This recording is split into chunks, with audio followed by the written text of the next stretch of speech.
bông này chỉ vật này để thở đăng thả tá tinh đây cái lại na đầm mấy tinh ở trời bắt vì sao nhau mấy bông ổn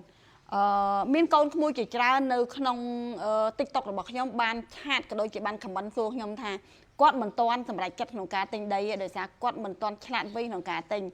nhóm cất tha con mua mà chấm nón cứ quát chấm luôn mới để chặn mình tên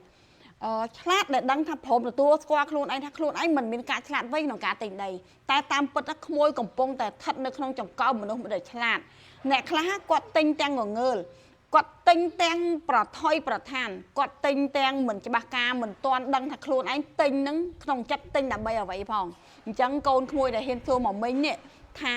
មិនទាន់មានភាពឆាត់វៃក្នុងការទិញដីហ្នឹងគឺមិញថាក្មួយឈ្នះមួយបន្ទុកខ្ញុំចង់ចែកម្លែកទៅកូនក្មួយទាំងអស់ថាកុំដោយសារនៅក្នុងភូមិកុំដោយសារនៅចិត្តផ្ទះស្រុកកំណើតកុំដោយសារនៅចិត្តកន្លែងធ្វើការកុំដោយសារយើងស្រឡាញ់ត្រូវទិញមុននឹងទិញបងប្អូនត្រូវគិតថាតំបន់ហ្នឹងបើសិនជាយើងទិញដើម្បីអ្វីហើយតំបន់ហ្នឹងទិញមកធ្វើអ្វីបាន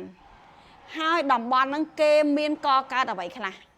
ហើយតំបន់ហ្នឹងគេកំពុងធ្វើអ្វីខ្លះព័ត៌មានទាំងអស់ត្រូវក្តាប់ឲ្យជុំហើយសំខាន់ទៀតថាតើទិញហ្នឹងព័ត៌មានដែលទទួលបានតម្លៃដែលទទួលបានវាត្រឹមត្រូវទីផ្សារដែលកំពុងមានក្នុងតំបន់ហ្នឹងអត់ពីព្រោះតែកាលណាយើងដើម្បីដែលខ្លួនឯងស្រឡាញ់ដើម្បីនៅចិត្តភូមិដើម្បីអីគឺតម្លៃយើងឡើងសូវខ្វល់ហើយតែយើងត្រូវខ្វល់ថាសិក្សាឲ្យគ្រប់ជ្រុងជ្រោយថាតើដីហ្នឹងជាដីទី1យើងទិញហើយតើយើងទិញដើម្បីនៅទិញដើម្បីទុកលក់ទិញដើម្បីយកជាទ្រព្យសំអប់មរតកឲ្យថ្ងៃអនាគតត្រូវគិតឲ្យច្បាស់ពីខ្លួនឯងអញ្ចឹងដំបូងសួរខ្លួនឯងសិនថាទិញដើម្បីអ្វីរ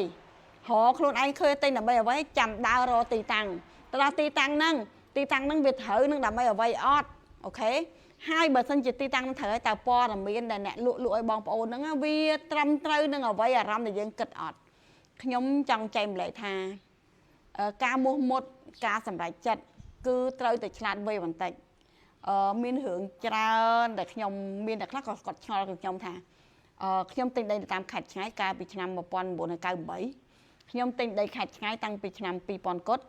ហើយគាត់សួរខ្ញុំថាពេលហ្នឹងហេតុតែខ្ញុំមិនទិញដីក្នុងពេញខ្ញុំដឹងថាខ្ញុំទិញដីនៅកន្លែងនោះខ្ញុំបង្កើតអ្វីហើយខ្ញុំនឹងធ្វើអ្វីឲ្យដីហ្នឹងទៅជាអ្វីហើយខ្ញុំនឹងលក់នៅក្នុងតម្លៃមួយណាអញ្ចឹងបងប្អូនត្រូវគិតពីអារម្មណ៍របស់ខ្លួនឯងពីព្រោះអីមានពេលខ្លះបើយើងមានលុយល្មមយើងទិញដីក្នុងក្រុងទិញអត់បានទេហើយយើងមិនអាចមានលទ្ធភាពក្នុងការធ្វើដីនឹងឲ្យទៅជាអ្វីដើម្បីខ្លួនឯងនោះទេអញ្ចឹងខ្លួនឯងនឹងមិនប្រែខ្លាយអ្វីខុសពីខ្លួនឯងបច្ចុប្បន្នដែរអញ្ចឹងគិតតាមការគួរ